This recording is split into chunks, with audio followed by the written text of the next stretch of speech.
I'm Bruce Buffer. It's time for the Anthony Gorgano Show! Good morning. Good morning, good morning, good morning. Happy October. It's a red October, October 1 here in Philadelphia as we begin a fun month, man. This is going to be incredible. Very excited.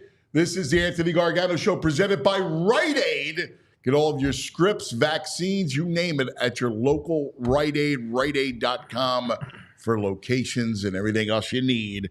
All right, busy day, right? We got to get a lot of stuff, including the passing of two Philadelphia sports figures that we talked about, that everybody's talking about this morning. So we'll get to Pete Rose and Dikembe. We got the Eagles, so Jason Avant will join us at 10:30 and Baldy at 10 after he looked at the carnage. So we'll do a lot of football, as you can well imagine, in the last hour. Let's just start off with that. The Nick Sirianni will not be fired. That's not happening. You're not going to get fired. But they're getting skewered nationally. All the national pundits, from Bill Belichick to Rex Ryan, Colin Cowherd, they're all just burying the Eagles. And Belichick is the most important because he talked about the roster being a good roster, which just laid the blame entirely on the coaching staff, which, let's face it, it was certainly a coaching. I know people get tired of hearing about it, but they were not prepared, right? It goes squarely into the coaching staff's lap. They weren't prepared. They got frazzled. The minute that Tampa started to have success early, they completely got frazzled, got out of their game plan. It was a mess, right? Let's face it. And at some point, you go, can they fix it? Now, here's what's going to happen. They have Cleveland after the bye. Cleveland's a mess, a bigger mess than the Eagles. They'll win that game on town alone. I mean, Deshaun Watson is swimming. He's got no chance. So the Eagles will play well. They'll look much better. It'll come after a bye, and they'll win. And then they have the Giants, and they're just a superior team than the Giants, so they'll win that one. But is the core, and this is where we have to ask ourselves, and we'll talk to Baldy and Jason Avant about that, is the core rotten? That's what you have to figure out. We know that there's talent on this team, but is it hey, they're going to win a division because the schedule's light and things fall the way they do, and then they get blown out by the Lions, right? Because you saw the Lions and San Francisco flex, right? They're the teams I believe the most in. They're the teams with the big track record. They're the teams with the most talented roster. I told you at the beginning of the season, I thought the Lions were the best team in the NFC, and they flexed last night against Seattle. So this is what we're going to have to answer. Bigger picture is, what is the Sirianni effect on this team? So we need to deep dive into all that stuff. We'll do that with Baldy and Jason Avant. Like I said, it's a red October. Cannot wait. I mean, Saturday, it's on. Phillies will get the winner of Brewers and Mets. And yesterday, the Mets became scarier. In the first game of that doubleheader, now you knew that there was going to be a split and Arizona was going to be out. In the first game of that doubleheader, the Braves seemingly are comfortable. It's 3-0 going into the top of the eighth. The Mets explode for 6 in the top of the inning. And you're like, wow, my God, Nimmo hits a home run. It's next thing you know, it's 6-3. But Atlanta comes back. Ozzie Albies, a bases clearing double. It's 7-6 Braves. And this is where it gets scary because Lindor, who has been on fire the last couple months, hits a 2-run bomb. Mets win the first game. They get to take off the second game. They begin a series in Milwaukee. Remember, wild card, all right, best of 3. So they changed the thing where you win 1 and you're done. It's a best of 3 now. And the Mets have every bit of momentum going on.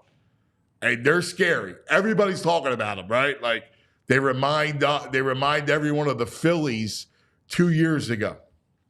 I have no fear with Milwaukee. I think the Phillies will beat Milwaukee. The Mets, Phillies would be the favorite, but it would be dicey. I'm not going to lie. I would be scared if the Mets are coming to town. I'd be a little nervous. I still think the Phils win. I think the Phils are poised for a big run. But when we're sizing up opponents, the Mets have fear. Braves go to San Diego. The Padres will crush them. They'll win that in 2. And then there's no Sale in that series. And then it's Padres-Dodgers. I mean, could you imagine if it's Padres-Dodgers and Phillies-Mets? Oh, my God. Red October is going to be fun. It's going to be nasty. We'll get into that. And, of course, that leads us to the passing of Pete Rose and the Red Octobers of past.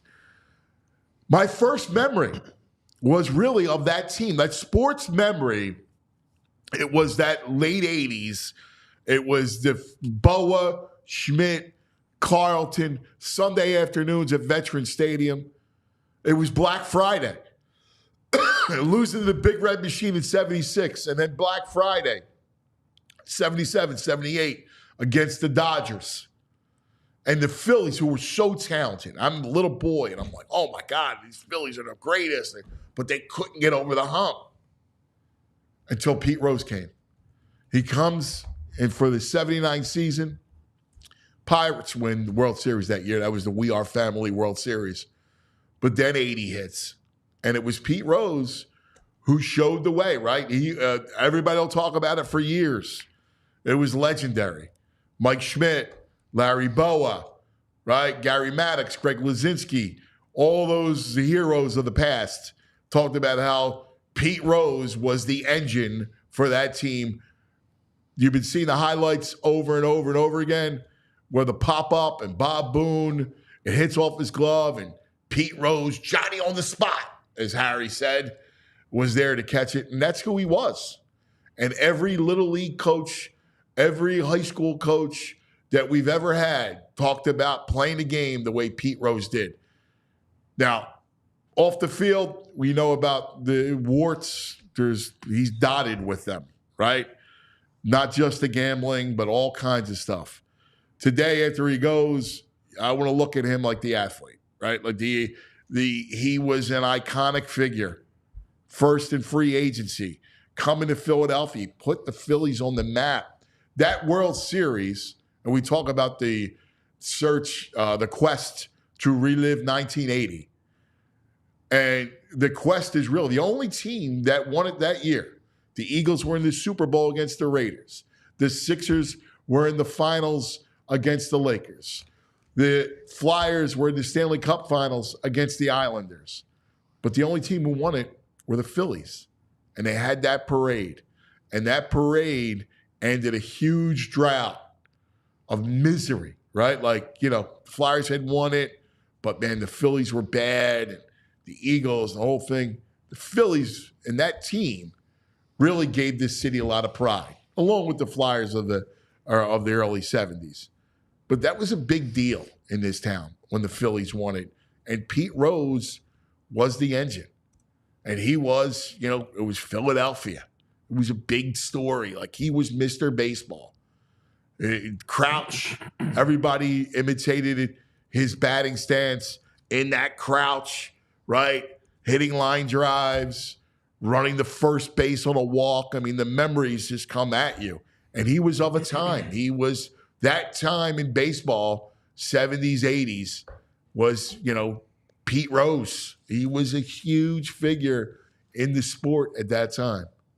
So we'll get to a lot of that. And, of course, Dikembe, who was one of the greatest people ever. Just a true gentleman who tried to build hospitals, right, who cared about people.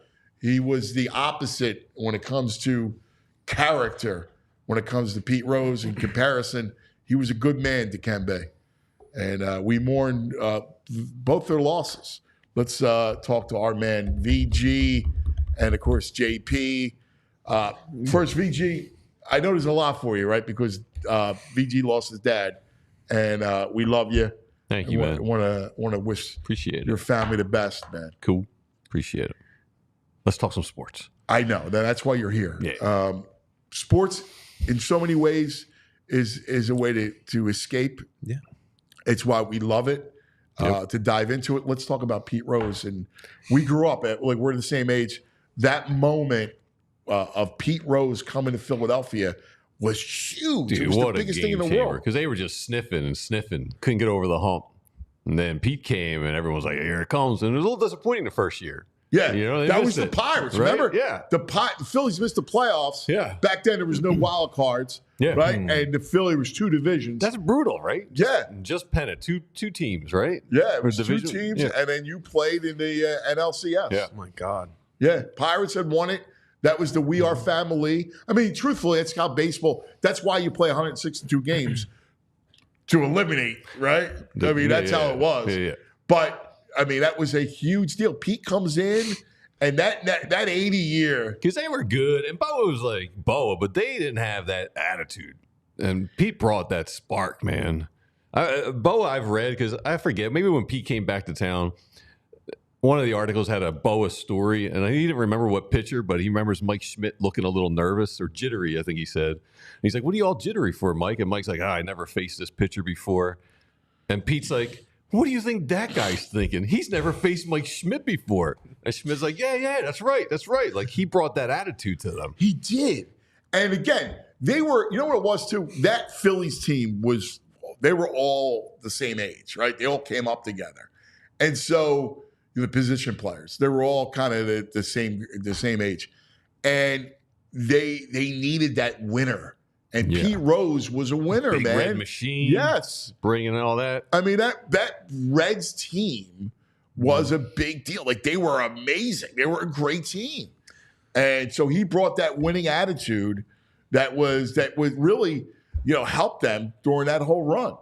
And he was, aside, he was bigger than life. on the field. My God. Bigger than life. Yeah, he was a maniac on the field. I mean, that dude left nothing anywhere. No. We're a town of high emotion, right? We're emotional people. We're also visual people. So we want to see guys, like, you want to see them dirty. And Pete Rose was the quintessential dirt dog. He's like dirty during stretching. He was, head first slides. I mean, everybody jogged the first on a walk, and he ran the first. Yeah, like he looked like that a psycho. That epitomized. Yeah. And he was staring down pitchers. He was fearless at the plate. Like, I hear about, Ted Williams. We had Tony Gwynn, but Rose was right up there, man. He was a son of a bitch at the plate. That's man. what he was. Crouched down all tiny, and man, couldn't get hard to get something by him. It was. He didn't strike out. No. And he was that character that led you, man. He was that bat leadoff, and I'm the engine. And it was amazing, like, how he just became in this town. He became, dude. I wrote to him, and got the card back with his autograph. I was trying. I had dude, it. I can do it. Because Yeah. I practice his autograph like a lunatic, dude. I I can do did it the right same now. thing. So I practiced. Look at Let me see that. if mine looks like yours. Wait, that's really good, cuz. Yeah, I practiced the autograph because I stood in line. I mean, we're the probably whole thing. pretty close. Yeah. I Like, mean, see? I don't know. Yeah, but we're close, dude. I'll take a picture, put this on It's Twitter the world. big fat P, Yes. right? And the big R with the real neat P. And it was like clean. Yeah. It was a clean autograph. Some guy just scribbled. He actually did it clean. The only thing I will say as a young head here, like, to me, Pete Rose exemplifies a symbol, and that is the final piece. And it's funny because, like, I look back to the 04 Eagles, T.O., the final piece of that team, it felt like, right? And it's funny because, like, I bring up Pete Rose all the time, even in my Union show, because I feel like the Union could use a Pete Rose type, but he was that final piece to get them over the hump. Well, and he was more than just like, Moses was a final piece, right? That's and correct, why the Sixers won. but Pete was more of an emotional leader. Like he affected them in a different way. Like we're talking about the Eagles Sunday, right? And the Eagles getting, quitting on the field, it was an ugly game, right? Ugly performance. And that is antithetical to Philadelphia, right? And Pete Rose was the symbol. Like Bobby Abreu, I always feel bad about because he was a really good player, right? Mm-hmm. But because he wasn't outward like Pete Rose, I remember doing shows early in my career where people would bring up Pete Rose like to make the argument against Bobby Abreu. Like, I need Pete. I need to have that Pete Rose in you.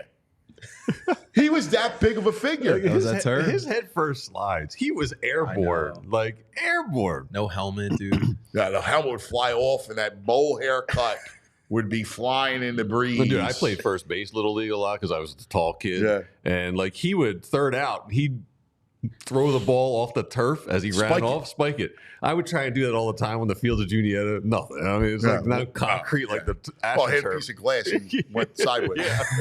But that was a symbol. That third out and spiking the ball and the hop. Like he had a hop about him. I know you got some nugs. Yeah, we got some nugs. So let's kind of relive this a little bit. Yeah, let's do the infamous one, man, where he saves Booney. Was it Game 6 of the World Series? Yeah, man. Never forget it. Never forget it. It's popped up. Boone, Rose, they'll have a play. Boone dropped it and Rose caught it. Rose was right there. It popped out of his glove and Rose made the play. That always came out. You think about that. We never had that. Give me an idea as we look at Boone approaching the dugout. He picks it up. How much Pete Rose hustled. He came over to help out if he needed the help. I mean, that play is one of the, obviously it's an iconic play in Philadelphia sports history, but that play was one of the greatest moments, right? Because it was clutch. He was money, right? And the winning attitude of, hey, let me back up my catcher on a pop-up. A pop-up, a routine pop-up. He's hustling over there like a lunatic. Like, you're talking about guys who don't run out ground balls or fly balls. My man is like, talk about helping out, right? Like, backing up. That was a big deal. Yeah, man. You talk about like that's playing the game the right way. Running things out. It was lunatic style the way he sprinted after a walk. It was. That's how I fell in love with He was a psycho, man. He was a psycho. That's a play. All right. Speaking of psycho, I mean, this is Bruce Bochy and him had a moment. This is crazy too. This is nuts. Hit down the left field line toward the corner. It's bouncing off the wall. Fielded by Cruz. Here comes Rose around third. It'll take a perfect play. The throw to the plate gets away from Bochy. Rose scores. The ball was there in time. The catcher couldn't come up with it. He's barely turning third. Let us play. So the move works for Dallas Green as the big bull comes through. Watch where he's well, at. there's really no way that Pete Rose should be able to score on this ball because the ball was hit. Cruz got on the ball in a hurry. It's hit like a rocket, came right back at him. It hit that mesh screen. Cruz got on it, gave it to Landeskog. Now Pete Rose is just turning the corner, and Landeskog's throw short hops the catcher. Rose is going to knock it out of his hands all the way. Bochy is trying to get to the ball, and Rose lets him have the left right in the choppers. Point is, though, Don, the ball was there. Oh, it was and everything about that, right? Which was that powder blue uniform, right? Yeah. I mean, it screamed 70s, right? Like, and here he is. Like, that moment was unbelievable. Trucking. He trucked like a running back. Just truck. He looked like Bo Jackson, like trucking somebody. I mean, think about that. I mean, that was insane. Like, that's baseball. That's baseball that we grew up, man, watching in Philly. It was nuts. It was incredible. I mean, these moments are just. We have one more. We do. It's a longer one. We had like the last minute, but he drove Nolan Ryan crazy in like a 13 pitch at bat. All right, we'll do that one later. All right, I love that too. Because we got Jim Salsbury coming up, so I want to talk to Jimmy about Pete. and we'll get into the Red October stuff as well. But also, I want you to talk about, I want to touch on Mutombo. Yeah. Because I love Dikembe.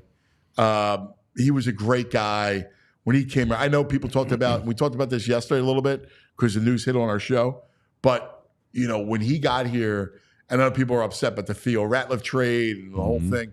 But he was always a consummate gentleman. And he was a great defensive player. He really was. He was an even better character. I wanted to hate him because he's a Hoya. Right. He's the Hoya. Yeah, Hoya Jeez, man. paranoia, man. Probably the best commercial. Yeah, the best commercial. You have it? In insurance history. A lot of great insurance commercials, but Dikembe probably the best one. Let's see the Dikembe one because I love it. Little Geico. Here we go. That's a fifth floor problem. Not in my house.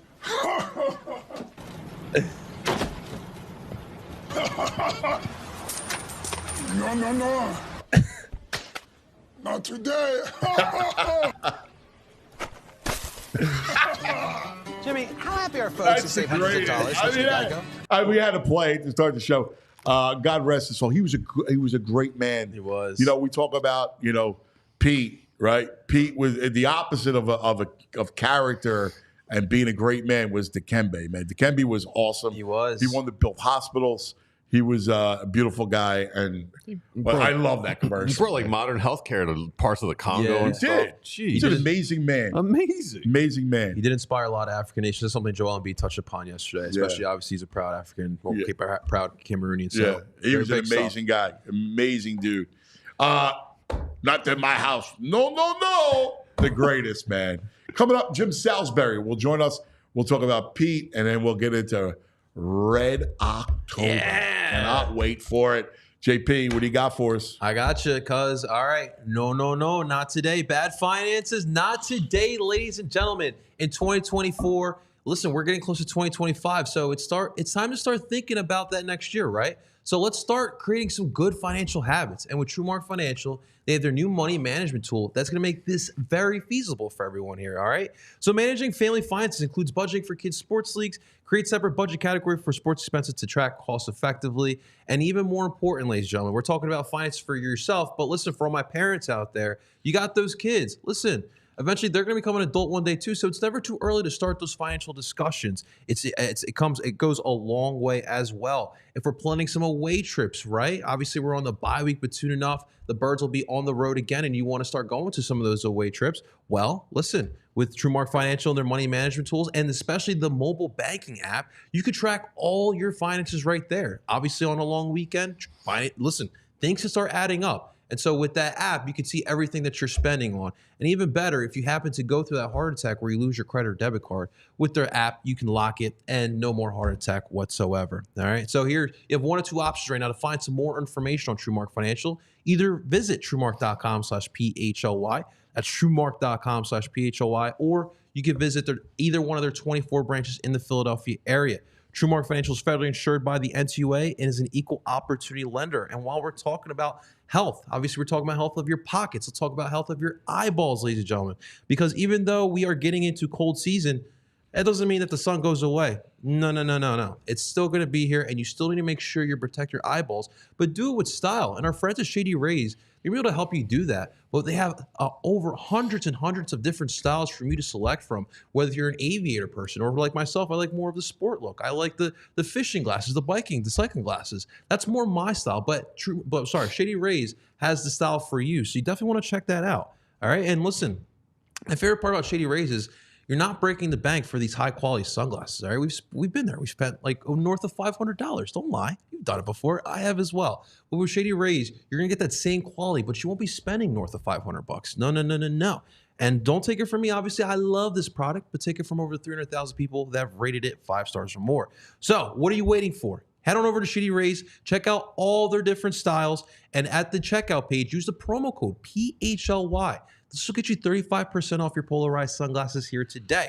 So don't wait anymore, ladies and gentlemen. Get style and profile today with our friends over at Shady Rays. All right, JP. Let's go, man. It's October. And our man who is one of the preeminent baseball writers and commentators. My man, Jim Salsbury, joins us. All PHLY baseball, baby. Jimmy, good morning.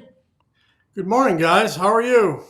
Well, I'm excited. I can't wait for playoff baseball. I love day playoff games, and we got a couple of them today. Brings me back, man, when you and I would be covering them, traveling from city to city. I remember doing the Indians. It was Indians, Yankees, or Indians, Orioles, and Charlie, and some of the best stuff. Those day baseball games. Yeah, when I covered the Yankees, we never got any day games. They were always in the prime time slot. But I know what you mean. You cover a team all year long and a lot of night games. All of a sudden now you're in St. Louis for a 1:00 game, and you get to go out for dinner afterward that evening. So it's nice, and you're not fighting that deadline, writing your story upside down. So I know what you mean. Day baseball. Like a true baseball I'm old enough to remember when, you would rush home from school to watch. Oh, God, yeah. Especially those Oakland A's teams when I was just very, very young, first coming of age as a baseball fan. But those games would be on in the afternoon, and I used to love the uniforms, the green and gold. They kind of were like, they'd grab you, Oh, they were. It was incredible. All right, let's talk about, before we get into the playoffs and how it all is playing out, we got to talk about Pete, right? And let's talk about Pete, what he meant to Philadelphia baseball. I mean, I could tell you growing up as a kid, that team, I love that team. And when he got here, it was like bigger than life. Yeah. You say what he meant to Philadelphia baseball. He meant an awful lot. They had not won a World Series. I think they're up to like 92 years in their club history, or 94 years, something like that. Definitely in the 90s. He arrives in 79 and kind of as that missing piece for a team that had come close, and then they don't make the playoffs in 79. And then in 80, I'm sorry, in 80, the Pirates. And in 80, they end up winning it all. And I love the history of the team and the history of the game. And it was before my time covering the team. But I talked many times to Chris Wheeler about it. I talked many times to Mike Schmidt about it, Larry Boa, Larry Schenk, all who lived it. Yeah. And every one of them will say, Pete's impact was, maybe the difference maker in getting that team over the top. Dallas Green, I talked to him many times about it. I talked to Ruben Amaro, Sr. and Jr. about it, and they were all in agreement. The one guy who kind of always poo-pooed it was Bob Boone. He thought they were a good ascending team that, benefited from Pete, but he thought, they did it in their own right, and that's fine. Everybody's entitled to their own opinion. But there's no doubt people I trust who lived it said Pete was a huge difference maker, mostly in getting Mike Schmidt to believe. There's that great old story about, Mike Schmidt's, Mike Schmidt was this superstar who never believed he was a superstar. Maybe had for some reason, some confidence issues, who knows? And Pete came in and pumped him up and told him how good he was. And there was that famous story about Schmitty sitting in front of his locker one night, kind of fretting, saying, I never faced this guy before. I don't know what's going to happen. I never faced this guy. He's kind of nervous. And Pete said, what do you think that guy over there is saying? He's never faced Mike Schmidt before, stick your chest out and get in the batter's box and take care of him. So, so you say what he meant to Philadelphia baseball. They never won a World Series, and he was a huge impactful guy in helping them get there and having that parade, along with many, many others. So it's all about championships, and he helped deliver the first one. Yeah, and having you and I both being alums of the New York Post, we've both written our fair share stories on Pete Rose and the Hall of Fame quest. Oh, yeah. Anthony, I covered that whole quest for the Inquirer for many years.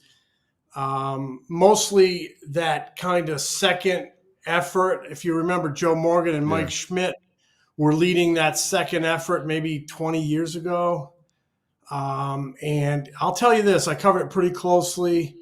And I sat with Bud Selig a number of times and talked about it in his office in Milwaukee. And Pete was on a path, in my opinion. Pete was on a path for a reinstatement of some kind, probably a ceremonial reinstatement, but one that would have taken him off the permanently banned list and allowed him at least to get on some type of a Hall of Fame ballot, probably a Veterans Committee ballot. And then Pete was not upfront with Bud about the book. Pete was not upfront. So Pete was going to come out and spill the beans in the book for profit. He was going to confess to gambling on baseball as manager of Cincinnati Reds in his book and make money off it. And all that was going on. That book was in production as he's having these conversations with Bud Selig, and while Joe Morgan and Mike Schmidt are spearheading this effort to win him back in the favor of MLB and Bud Selig. And Bud was blindsided by the book. Pete was not upfront with him about it. And I think that kind of stopped all talks about this reinstatement, because I think Bud was upset about it, that Pete wasn't upfront with him. Bud was upfront with Pete. Pete wasn't upfront with Bud. And that kind of stopped that effort. I think if that hadn't happened, if either Pete didn't write the book or Pete was more upfront with Bud, he might have ended up today on some type of a Hall of Fame ballot, probably some veterans ballot. Don't know if he would have got thumbs up or thumbs down, but he may, a group of Hall of Fame voters, probably not the writers, probably more like a veterans type committee, would have had a chance to vote on him. I think down the road he will end up on a ballot and he will get in, but I think all of his contemporaries will have long moved on by then, and a new generation will come in. I think one thing he has probably going for him in that quest is, Major League Baseball now is partnered with gambling houses, and there's an element of hypocrisy there if you look at it. And I think down the road, I don't know if it's 10 years, 20 years, I think ultimately that could create or foster a more positive environment for him to gain entry to Cooperstown, where he belongs. I've always thought he belonged there. Writers never had a chance to offer their opinion on him because he never appeared on a ballot, because there was that kind of backroom deal where the Hall of Fame decided, hey, if you're on the permanently ineligible list, you can't go on a ballot. So he never appeared on a ballot. I hear people all the time say, the writers kept him out. The writers didn't keep him out. He never appeared on a ballot. Yeah, no. I mean, we have talked about this before, but he belongs in Cooperstown. I mean, forget about personality, transgressions. Like, we know all the dark side that was Pete Rose, and it's dark. Yeah, but as a player, he's a complicated guy. There's that between the lines guy, and then that off the field guy that had a lot of issues. And but if you just judge it on the baseball player, obviously the all-time hits leader, he's a 3-time world champion, great player. One of the things that always impressed me about him as a player was he played third base, second base, first base, and all the outfields. And he bounced around, and he never stopped hitting. And I hear these guys saying, I can't bounce around. It affects my hitting. Are you kidding me? He bounced all over the diamond, and he never stopped hitting. So complicated he figure. Never Complicated wanted figure. Great baseball player, not a saint by any means. But a hell of a baseball player. Hey, Jim, just to touch on that, man. He's the only player in history to play more than 500 games at 5 different positions. 939 games at first base, 628 at second base, 634 at third base, 671 in left field, and 595 in right field. Yeah, a ball player, right? Just a ball player and a line drive hitter. A lot of fun to watch play. My first favorite team was the '75 Red Sox, and he was on the team that beat them in the World Series. Red Machine. Yeah, Big Red Machine. What a lineup. What's funny? We're talking about that team, and they almost recreate it in Philadelphia, right? Because Morgan comes here, Tony Perez comes here, right? The only person missing was Bench. And Foster. Yeah, the Weeze kids, right? Yeah. They were the Weeze kids of 1983 that lost to Mike Boddicker and the Orioles. And I think rookie Cal Ripken, right? Wasn't his rookie year? Yes. Yeah, it was. Yeah, he was. Yeah, I remember watching that World Series. It was.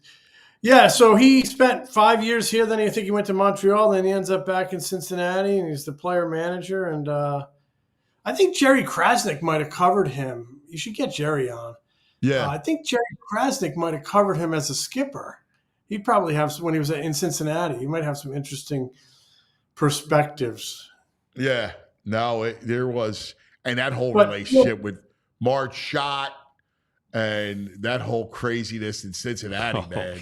And remember the Gold's Gym, and oh my God, it was just one tale after another. But Anthony, I don't, for Pete, his transgressions and getting banned, I don't cry any tears for him on that. No. Because you walk in a clubhouse and it's right on the back of the door. It's right on the front of the door. It's all over the place. The rules, Number one, and it's in 3 languages. Don't assault the umpires. Don't bet on baseball. And I will grant you this: it's much more complicated now. That we have reached a level of hypocrisy with all the Major League Baseball now, and with these partnerships with gambling houses and things like that. They weren't there in Pete's generation, but that was still, you're breaking the rules. And he would say, well, I only bet on my own team. Okay, but every night you don't bet on your team is essentially a bet against your team. Right. Because you might be holding somebody back. It really, I think. How you handle a bullpen. I mean, there's a myriad of things wrong with that. Yeah. So, but it's sad to see him go. I met him a number of times in Clearwater. He came by a couple times. I sat with him one-on-one in a New York hotel room when the book was coming out, and did an interview with him. That was when he was finally coming clean. And, but no doubt a great baseball player who I think brought fans a lot of joy watching the game, and probably disappointed a lot of fans with, behaviors off the field. And we're talking even well beyond gambling, some of the accusations. Yes. But Charlie Hustle, let's talk about Red October. All right. We have baseball today after an incredible doubleheader yesterday. That game 1 between Mets and Braves was ridiculous, right? Wow. Mets explode for 6 in the 8th to take a 6-3 lead. Braves come back, take the lead with 4, and then Lindor with the 2-run bomb. I mean, the Mets kind of scare me a little bit, Jimmy. I've been saying that for a while. They've been really good teams since June 1st. Yeah, I know. They seem to have something special going. And, sometimes those teams get to the postseason, those teams that finish hot and have something special going, like the 11 Cardinals, and they go right to the end. Well, the 22 Phillies. Yeah, sometimes they fall on their face and they kind of run out of gas in that first round, like the 07 Phillies. But, yeah, they're playing with some purpose and they're feeling special. They scare me a little bit just because I think it'll be a hell of a series. Imagine that, Mets-Phillies in a post-game series. I mean, these 2 division rivals forever. They've never played in a postseason series. When you get to this time of the year, every team has a story. Every team has something special about them. Mets. Oh, he just disappeared.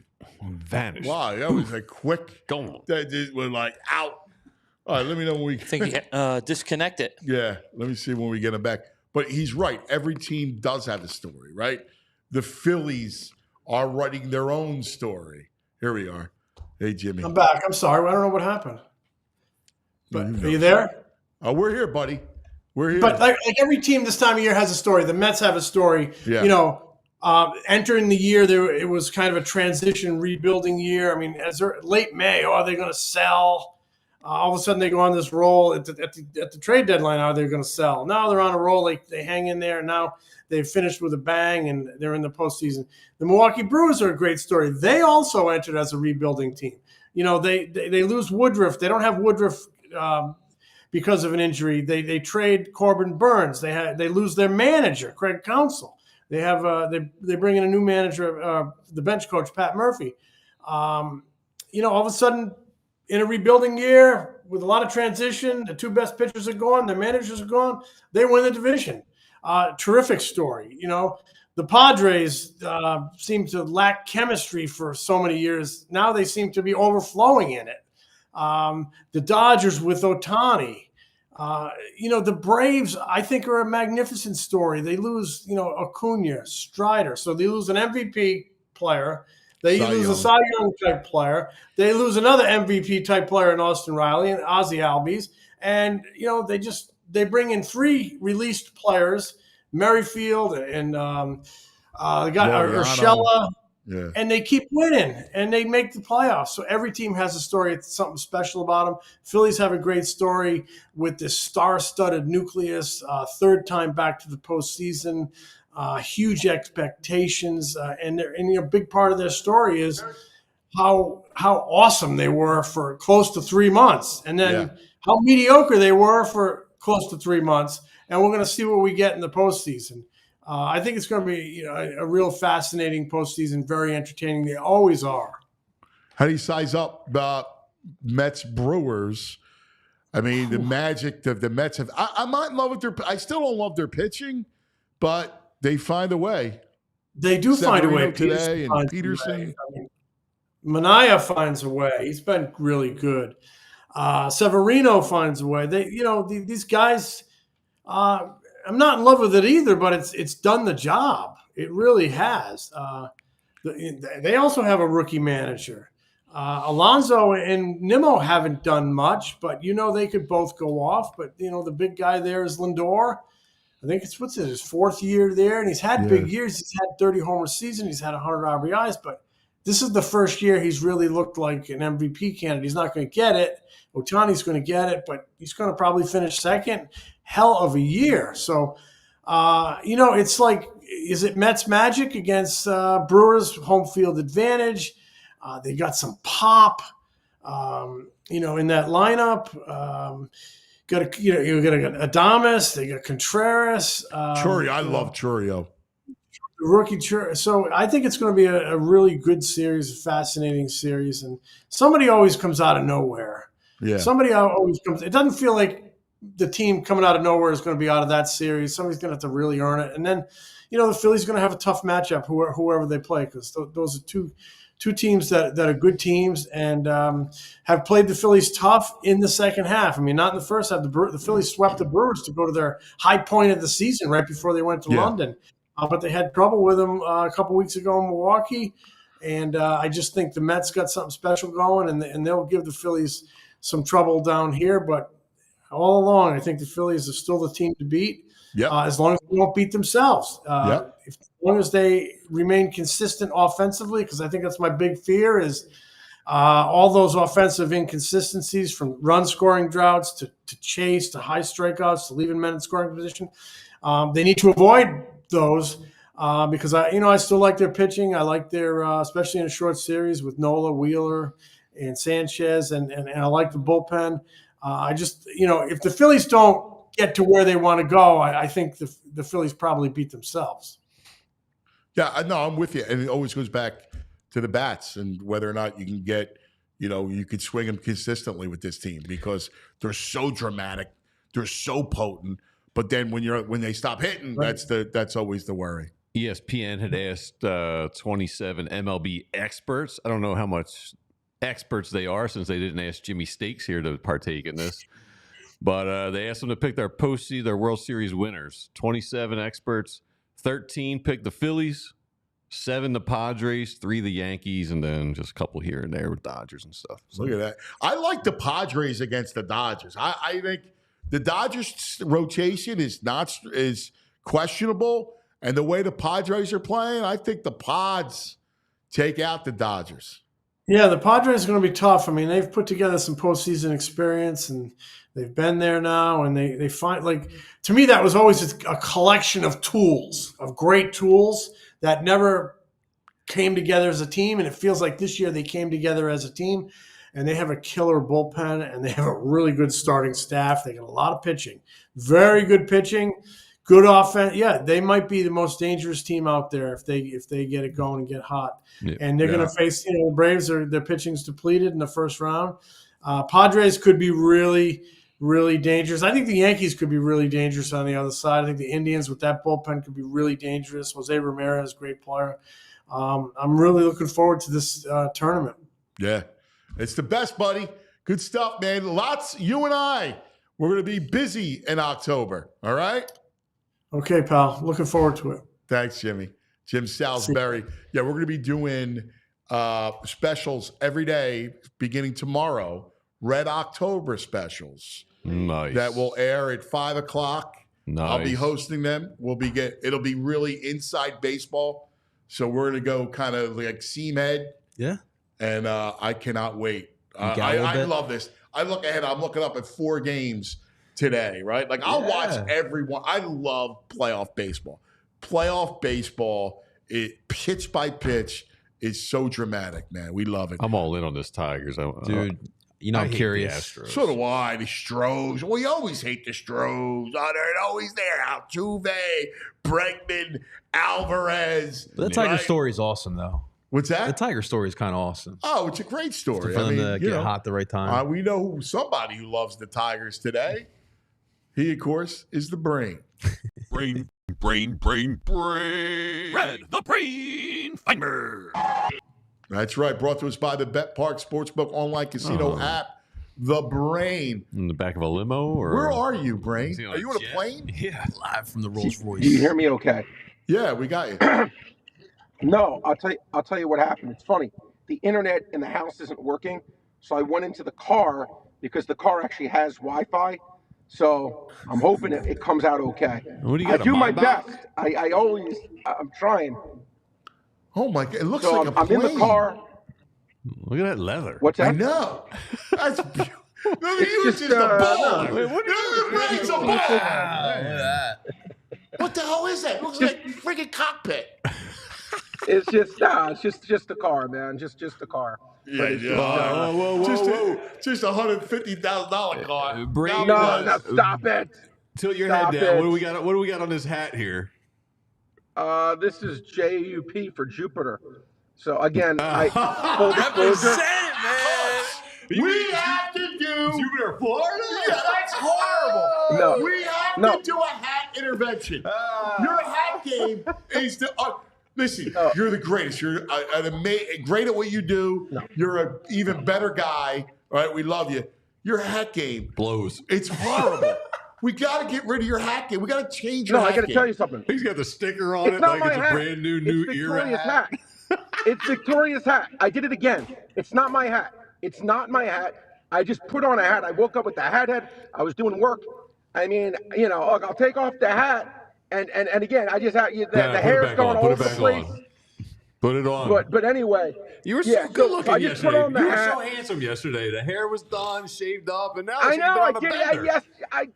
Again, it was a Monday. It was a Monday.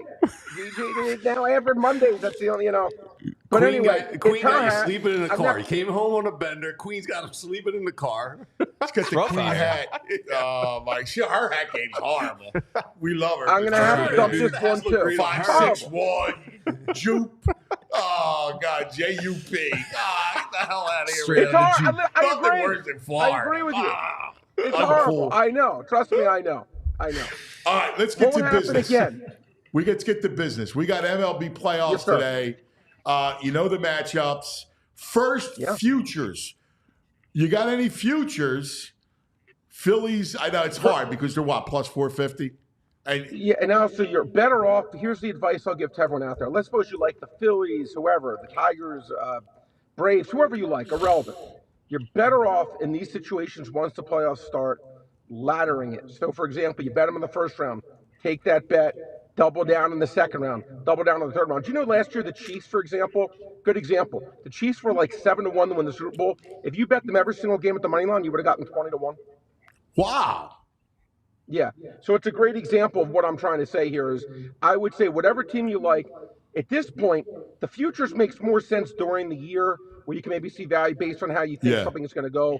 But now that everyone knows, you're better off just betting each individual series. That's good advice. Take $100. and then just take that, and you win 150. Take the 150 you won plus 100, and then bet 250 on the next round. And then the best part about that is you can stop anytime you want. You don't have to say, oh, I have to hedge. You can stop anytime you want. You're going to get a better payout, and it gives you actually more flexibility. That's now, great who do I advice. who do I think is going to win? Look, National League, we know the best. I think the 3 best teams are in the NL. And actually, I'll say this: if Sale had been healthy, which he's not, I think you could argue the 4 best teams are in the NL. But I think it's going to be, Dodgers, Phillies, hopefully. I think those are the most likely, matchup in the National League. But obviously, San Diego's really, really good. And then look, the American League, I'll be honest, I don't love any of these teams. And I will say this: I think Kansas City is going to beat Baltimore, and I think Detroit has a really good chance to beat Houston. So I like the underdogs. I really do. And that would be, in the American League, I'd be looking underdog, because the Yankees aren't that good. Houston's not that good. Cleveland's not that good. All these teams could be beaten.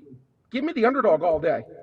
Yeah, I'm with you. The one game today, I'm sure I didn't check on the Bet Park Sportsbook online casino app, but the game that I think I love would be the Padres tonight against the Braves.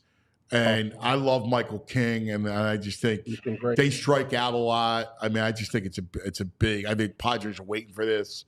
That they would be my number 1 play tonight. Yeah, look, obviously, plus just what the Braves just had to go through. Let's just be fair here, okay? And it's funny, Anthony. Let me ask you a question.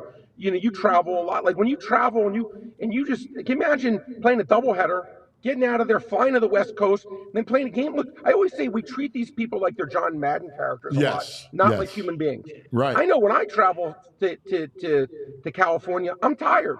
Yeah. So it's like, that's a tough ask. Now, it doesn't mean they can't do it. Doesn't mean they can't easily win. It just means it's a competitive disadvantage. So I absolutely agree with you on the Padres. And listen, I'll say this. I like the Tigers in the 5-inning line. You can get a half run. You can lay about $1.25. First of all, there's no guarantee that Scooble's even going to give up a run. Now, Valdez is really good too. But to me, I'll take a half run with the Tigers, knowing Scooble's going to give up 0-1 run.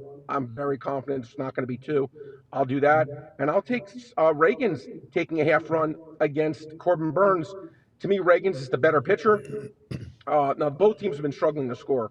But I'll take a half run in both those games, what I consider to be the better pitcher. And I think there's a really good chance we're going to see a tie game after 5 innings. Give me that half run when runs will be at a premium. Yeah, that's a great point, man. And then, you got to. I think you got to go Mets. Like, it's the opposite. Like when you're getting on the plane to go to Milwaukee, you're feeling strong. Like after you win that game 8-7 in that manner. Peralta's not. And Peralta's not what he was. No, I was about to say, Anthony. Very good point by you. That's a great point by you. I literally just about to say to you, Peralta's not what he was. Peralta was a guy who I thought was on the verge of becoming an elite Cy Young kind of starter. Yes. Something happened about maybe halfway through the year, maybe even 40% of the year, where he really, again, I always look at the strikeout. He became much more pedestrian. Not that he's not good. I'm not saying that, but I don't think he's elite. Yeah, I was watching, there was during the season, I was watching MLB, and they were talking about his velocity dipping. So, which would make sense. Because he was a K guy. He was a strong K guy. 100%. And now he was pitching a lot to contact. And if you're going to pitch to contact with this Mets team, I think that's dangerous. I'll give you a couple props, Anthony, I think have some value.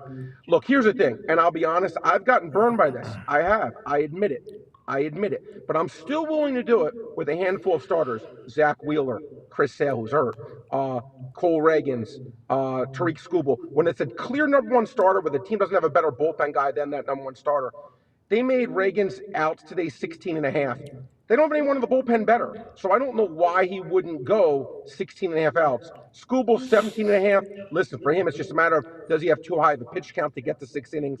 So that's a little more, dicey, but I still like over 17.5 outs. And I bet both guys over 5.5 strikeouts. I think Skubal's 28-3 to that. And now Houston's not easy to strike out, but I'm just going to look. I don't think these guys are going to be lifted. These particular two guys, I'm not worried they're going to go 4 innings and they're just going to say, "All right, have a nice life." Nah, it's I a don't see that. postseason. They're going to ride their horses. Right now, again, the second, the third, 4 starters, these guys can be taken out after 3 innings. So I'm very, very. I will almost never take an over unless it's a dominant. Again, Zach Wheeler, as I just listed the names, a few guys, and to me, the Tigers don't have anyone better than Skubal, and the Royals certainly don't have anyone better than Cole Reagan. So I think those guys can be closer to their regular season form because I expect them to, to still get their innings pitched tonight. Brad, can you talk me out of this one? I'm looking to parlay Tigers money line with Skubal over 5.5 strikeouts because I know you like the first 5 innings, but AJ Hinch is notoriously good with bullpen management. Since the All-Star break, I read they have 7 relievers with sub-3 ERAs. So I feel like the bullpen is decent with the Tigers. So I got Tigers money line, Skubal over 5.5 strikeouts, pays 205. Yeah. Why am I trying to talk you out of it? I think it's going to win. All right. Yeah. Cool. So I'm with you. I think it's going to win. I think that again, you have a guy in Skubal who right now is almost unbeatable.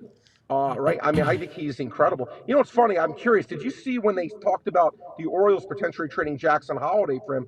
And I'm like, if the Orioles really pass that trade down, I don't know what's true, what isn't true. But again, I always love to know what's true, what you hear, these rumors or not. And they were talking about that when the Tigers were out of the race. And I'm thinking to myself, why would the Tigers trade this guy ever? No, it makes no sense. And why would the Orioles not accept the trade in 1/10 of a second? But I never know with these things. I don't know what's true, what isn't. But anyway. Yeah, I think it's going to win. I'm with you. Cool. I like it. All right, Brain, listen, good stuff. Enjoy the games today. All right, we got a busy time, and October's here. Better hat tomorrow. All right, I don't know if you own one. Yeah, stay away from you're the Queen's hats. You're right. Listen, it's lazy and sloppy.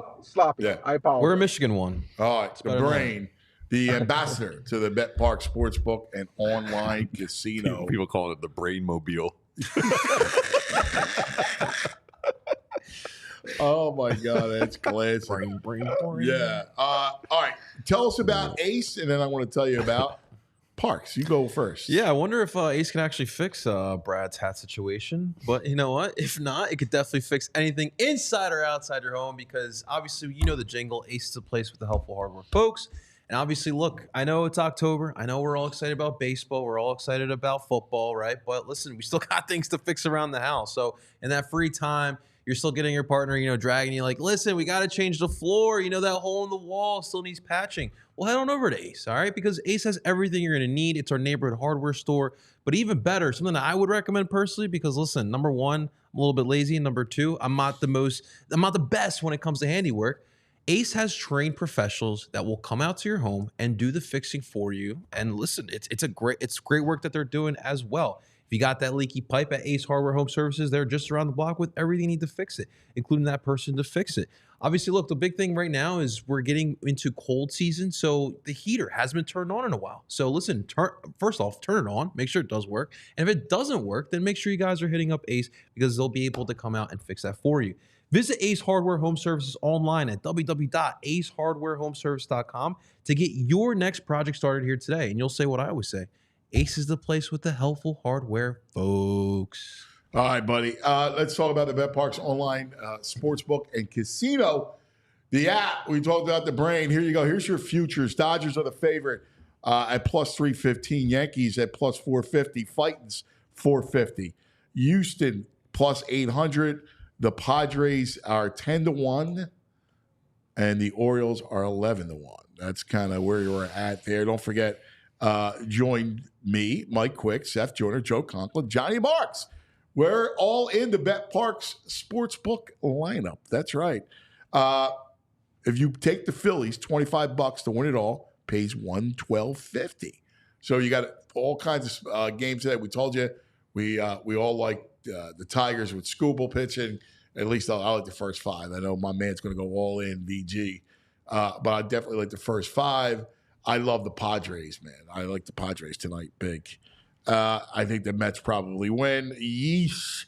Well, you can watch all the baseball, and while you're doing it, play the online casino. All the action, craps, roulette, blackjack, live dealers right there. In fact, new users download the BetParks online casino app and sportsbook. You get up to $1,000 casino bonus back if you're down in the first 24 hours. BetParks.com has all the details. Got to be 21 in PA, New Jersey, Michigan, Maryland, Ohio. If you have a gambling problem, please call 1-800-GAMBLER. All right, it's 10 o'clock hour. It's been all over. A lot of baseball, as you can well imagine. But, that's right. Baldy has watched the tape, so we will have Baldy coming up. Sounds like you're throwing up, dude. Can't wait. Ed Ray says Brain buys his cars at Lexus dealerships and his hats at Foreman Mills. Do you remember the Foreman Mills? Yeah, man. Are they still around? There's still one in Canton, I think. Is there? I drove by the one on 130. I don't think they're operating. I haven't heard it might just be the building, but I've seen. Yeah, I don't think they're operating. They were the big one for years. Like they would have they would have the Bobo stuff. Yeah, right? They were the kings of the Bobo goods. It'd be like, Deshaun Jackson gets traded and his jersey's there. Yeah, like for like $5. Yeah. I'll never forget. I did a story. I had to go with Jeff Garcia. We were doing a show, or whatever, and then he had an appearance at Foreman Mills. No, he did not, cuz. In the Northeast. Yeah, and it was... That's a big store up there. It was a big... And he was there. The line was like blocks long. It was unbelievable. I never seen anything like it. It was a sea of people waiting to see Jeff Garcia. Still my dad's favorite player. Pistolero. He was always like, "Oh my God, the greatest." There's some random. I stood in a huge line to see Baba Booey from the Stern Show just to get something signed, but it was like had to be like a few hundred people standing in line at Foreman Mills. They would just bring random people in. It was unbelievable. A lot, like anytime there was a run, they would always have a guy that would come in and and sign, and it would be around the corner. There was the one. We had one on like front and Oregon, like off of actually front Snyder. It was between Oregon and Snyder. It's right near John's Roast Port. Yes. Yep. Yeah. Okay. Yeah. Yeah. Well, wait for Baldy to join us at some point. You want to look at this Dikembe thing I found with him and Michael Jordan? Oh yeah, trash talking each other a little bit. We talked about the passing of Pete and Dikembe. It's good. Yeah, I'd love to do that. Let's take a look at it. Yeah, we'll do this. This is fun. It's all about whether MJ dunked on him or not. Told you was gonna dunk on me. I wasn't trying to dunk you, man. I wasn't trying to dunk Since my on you. rookie year, man. I got you, didn't I? When? Your rookie year. No, Me Scotty and Scotty. did. Okay. Scotty did in Chicago. Come on, man. This is awesome. Before you haven't got me yet. Huh? Mike, Don't even try it. you want me to go call Scotty? You have to call Scotty. Boy. What you gonna call Scotty for?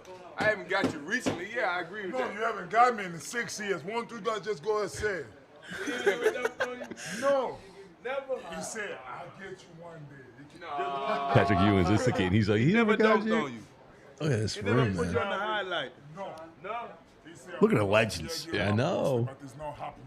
It's not gonna happen. You know he lying. It's never gonna happen. Oh man. All right, we're gonna cancel your green. Boy, go get Scotty. That's Puts it off the glass. Nope, Luke tipped it out. Michael get it forward for the fresh shot clock. MJ. Oh, dude. He did the but he finally got his dunk on Mount Mutombo. He never dunked. That's fantastic. Oh my God. That's that's awesome. That was good, Legends, EJ. man. The legends, man. That's the truth. Oh my God. Speaking of legends, we have him. I'm sure he's got a story or two about something. Pete Rose, Dikembe, you name it. Here he is, Baldy.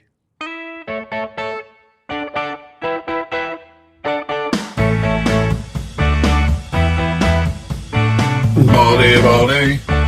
Oh, let's talk some football. Baldy. Oh, he likes meats and football. Oh, bull. Here he is, the legend himself. Do you have a Pete Rose story? Oh, man, I wish. I wish, man. That was a rough day yesterday. Got him. Cuz. That was a rough day. No, I don't. I can't say. I saw him signing autographs in Vegas one time, but he was one of those. I forget which hotel he worked at, but I he was such a line. I just didn't wait. But no, I mean, I don't know. You grow up watching the Big Red Machine. You watch that 75 World Series Cincinnati-Boston to Game 7. Like you're a kid. You can't take your eyes off the game. You watch every single at bat. He comes to the Phillies. They win a World Series. I mean, the number of hits when he went for the record. I mean, the whole thing. Like, it just all comes back to you. Do you remember the hitting streak? I remember being a kid. What summer was that, cuz? Was that summer of 80? I can't tell you. I forget. It was right around that time. I remember at my job, I was a summer lifeguard. Like, we literally watched the Yankees every day. We watched baseball every day. There, at night we watched. Like, we were all following it. Everybody we worked, we were all athletes. We all were following the streak. Was he going to be able to get it or not? I mean, it was, I just remember that summer like it was yesterday.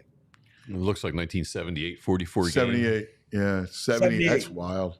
Yeah. Because he was still in the Reds. Yeah. That thing. That was the summer of Reggie Jackson. I think, with the Yankees. But regardless, I mean, that was the summer. Pete Rose was going for the record, man. We thought he was going to get it. Yeah. 77 was Reggie Jackson, the blackouts, and all that stuff. They did a great 30 for 30 on that whole thing.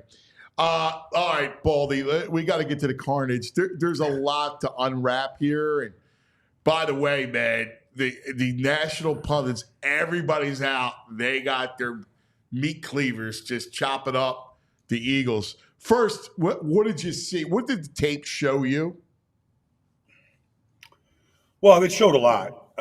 Number one, the Eagles played a lot of man coverage, and really Tampa had an answer for it. And they were constantly, if you hesitate in this business, I don't care if you got a stack formation and two defenders go with the up receiver.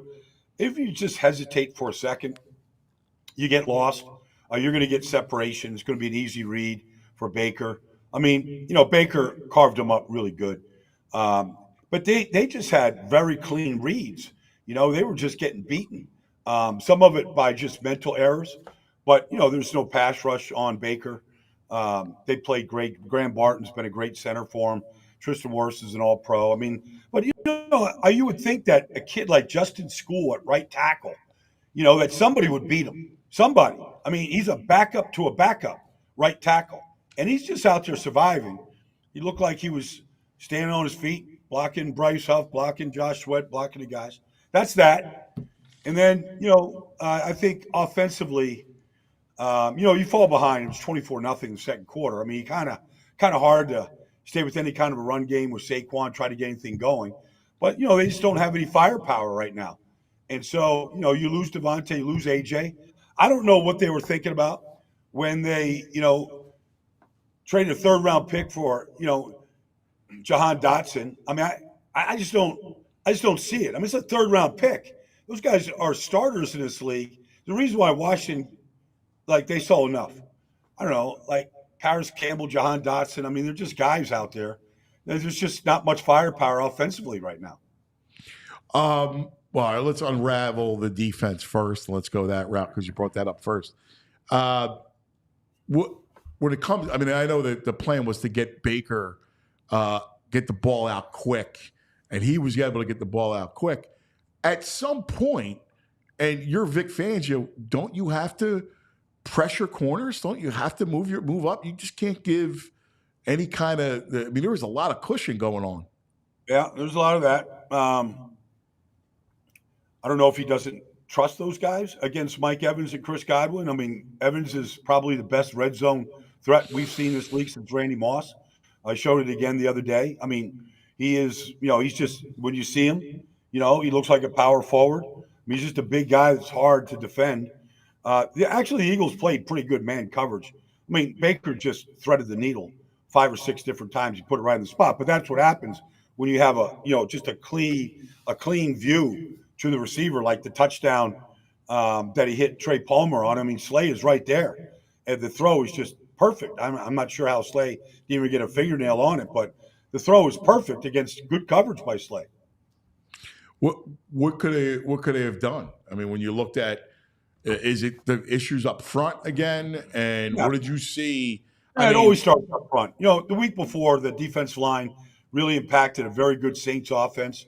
They took the stretch away. They had some design things in the run game. They affected, Derek Carr all the way to the end of the game. And, they held a good offense to 12 points. They took the number one deep threat away in Rashid Shaheed. So they did all those things. But it was all because of the pressure that they were able to apply up front. Jordan Davis is it's very questionable whether, that guy is a starting defensive tackle in this league. He gives you nothing in the pass game. He's not getting off blocks. You watched De'Vondre Sweat last night in Tennessee. Guy's got 6 solo tackles, 2 for tackle for losses, and he outweighs Jordan Davis by 10 pounds. He's 370 pounds. He's active. He's really active. Gets off blocks, plugs the gap. I mean, he's just a big, there's only a couple of these guys, Vita Vea. There's about a half a dozen of them in this league that are 350 plus. And they want Jordan Davis to be Vita Vea. They want him to be De'Vondre Sweat. He's not any of those guys. Now, 37 snaps, played 48% of the snaps on defense and gave you nothing. What did you see from Carter? That's what he gives you 50. Like, for example, last night, Sweat, I call him T-Pain. Yeah. But, they played without Jeffrey Simmons because this is the comp. Last night, Sweat played 80% of the snaps. All right, 80%. Those Jeffrey Simmons, he had to be out there, and he affected the pass quite a bit, took on double teams. Jordan Davis has been playing 50%, all right, so that you could get more out of him, playing him less and rotating in there, and you're not getting that out of him. No, I think, right away the first thing you talk about is the heat. He's going up against Ben Bredeson. He's a try-hard guy. He's a Michigan kid. He's an average guard. He's not going up against, Landon Dickerson or somebody. He's going up against an average guard. I want to see Jordan Davis throw Brent Bredeson like he's a Frisbee. That's what I want to see. I just don't see it. And then when he gets tired, and you're saying 48% of the snap, when he gets tired, he gives you nothing. Nothing. And, right away they talk about the heat. I mean, man, it's football, dude. Hey, it's Florida. It's Florida. You start thinking about that in August. Like anybody that goes to Florida. Last night down in Miami, you go to Florida, you better be ready for it. You hydrate all week long. There's no excuses. I know Florida, he can jump on people, but it didn't jump on Vita Vea. He was the best defensive tackle in the game. Yep. How about Carter? What did you see from Carter? You see flashes, just flashes. Nothing spectacular whatsoever. I mean, Graham Barton is a hell of a player at center. Yeah. I thought they did a good job. Cody Barton is a tough kid in there. Cody Mark, right? He's a tough kid out of North Dakota State. They battled their asses off in there against him. But he didn't have the impact that he had the week before against New Orleans. And that's really what Vic Fangio said after we were kind of raving about him last week. They were like, he's got to do it every week. And he didn't he didn't show up like that. Hey, you had an interesting Baldy breakdown on Huff, who gave you nothing again. And you talked about Huff in the 4-point stance and how different and how much quicker he looks out of the 4-point stance. Well, I mean, look, he was in New York. I know the guys in New York good. Jeff Albrecht is the defense coordinator. He even told me, when they signed him, they said, watch, they're going to play him at outside linebacker. He's going to be a stand-up outside linebacker. He's dropping in coverage. That's what Vic does. He's had, Vic's had Ricky Jackson. He's had Khalil Mack. He's had Von Miller. His outside linebackers are 2-point stances. All right? You watched the sack reel of Bryce Huff last year, 10 sacks. And even the pressures that he got, because he had a high pressure rate. Every single pass rush, every one, he's in a 4-point stance. He's not reading. His whole thing, if you took Usain Bolt, you said, okay, go set the world record in a 100-meter dash, but you have to do it from a 2-point stance. He's not setting any records. This guy is got a great takeoff at a 4-point stance. You jump on the snap and you go. And that's it. That's his game. And I put that out there this week because they're not playing him right. You gave him all this money. At least let him play the way he became successful. Right. Put him in those situations. Yeah, any kind of 3rd and long, right? Put him in the 4-point stance and let him go. second and 10, second and 15, third and long, but put them in a 4-point stance, let them take off. Yeah. Period. And if you want to run them on some stunts with Jalen, fine. Like, he's good at that. He ran those stunts in New York, but this is his game. He basically won the Eagles, the Jet game against the Eagles last year when Lane went out. And he's going up against Jack Driscoll. He's got 2 sacks. He got a sack fumble. Like, he destroyed the Eagles in that game. But that's it. That's his. It's a niche. He's got a niche in this business. And you got to, if you want something out of him, because he's done nothing. He doesn't have a single stat. But if you want something out of him, you got to play him like that. All right, a couple things on offense. So 3 and outs to start the game. What do you see from Kellen Moore and those play calls? Yeah, they're just trying to, I mean, they're scripting. They're just trying to get completions, get the ball in somebody's hands. The Bucs, I mean, I've said it all offseason. This is a good defense. Like, Todd Bowles blitzed the living daylights out of this team. Broke their protections down constantly, broke them down. Like, it's not even, it's literally, this is the matchup, okay? The matchup is the defensive coordinator studies your protections all week long. How are we going to attack the protections? Anytime you see 6 in, the offense is packing in, they've got a 6-man protection. Backs chipping, tight ends chipping, and the defense is rushing 4, and they're getting home, your offense coordinator's getting beat, period. Yeah. And that happened repeatedly. Issues with Jalen, holding on to the ball, still late on throws. With the tape. Yeah. I mean, look, outside of Dallas Goedert, they don't really have a legitimate, threat that can win against man coverage when they're in it. But that's his own team. But their corners, I'm telling you, they're corners because they're both that Zion McCollum and that Jamel Dean. When you see them, they look like small forwards. Yeah, like they're I love Jamel Dean.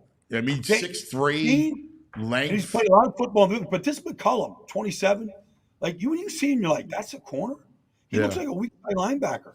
I mean, the week before up in Detroit or against Detroit 2 weeks ago, I mean, Jared Goff didn't have an incompletion last night. He threw 16 against Tampa. Those guys, whether it's off man, matchup zone, man to man, like those guys it's hard. So Jalen's back there going, I don't have much separation here. Am I making this throw? They make it difficult.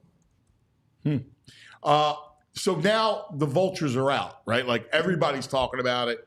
Nationally, the pundits.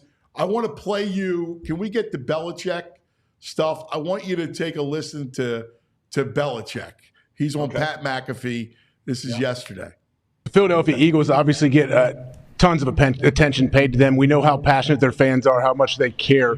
I guess, what can you do in the moment? Like, what can Nick Sirianni and this team do to kind of get back on track? It seems like things just are not going in the right direction. There's still plenty of time, but how do you do that as a head coach?